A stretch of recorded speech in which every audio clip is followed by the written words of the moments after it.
At this time, Mr. Chairman, I'm happy to yield 3 minutes to the gentleman from Texas, my Democratic colleague, Mr. Hinojosa.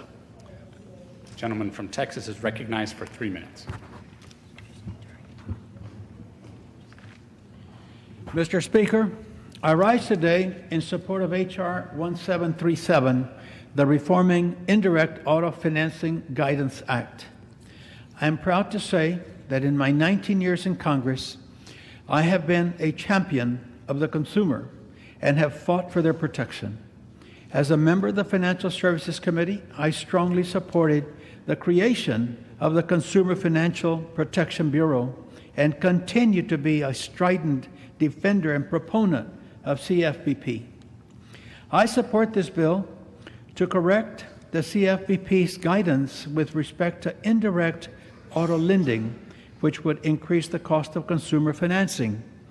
In our effort to find discrimination in the marketplace, we must be careful not to push for policy solutions that hurt the very consumers we are trying to protect. This bill does not prevent nor hinder the CFPB or any agency from enforcing fair lending laws. Rather, it provides an opportunity to reissue the guidance in a more inclusive and transparent manner. As part of our mission to protect consumers, I urge the CFPB to work closely with stakeholders to improve the guidance in this important area. I also encourage the Bureau to develop and implement a financial literacy program aimed at teaching consumers the skills necessary to make informed financial decisions regarding the purchase of an auto through the use of financing.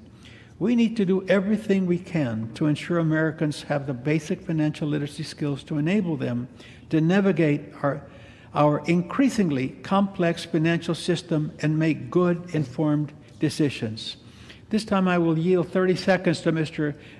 Ginka so that he may express support for financial literacy and offer to work with you to encourage the Bureau to develop a financial literacy program aimed at auto financing. Gentleman from Texas yields to the gentleman from New Hampshire. Thank you, Mr. Chairman. Thank you, Mr. Hinojosa, for your remarks. And I'd just like to reiterate that the CFPB has the authority and the tools to increase financial literacy skills to consumers, and I would be more than happy to work with you personally to make sure that they better educate consumers when they are purchasing a car. It's something that's important and critical. I value the interest that you have on this component of the bill. I plan to work with you, and I yield back the balance of my time to the gentleman. Thank you, Mr. Ginta.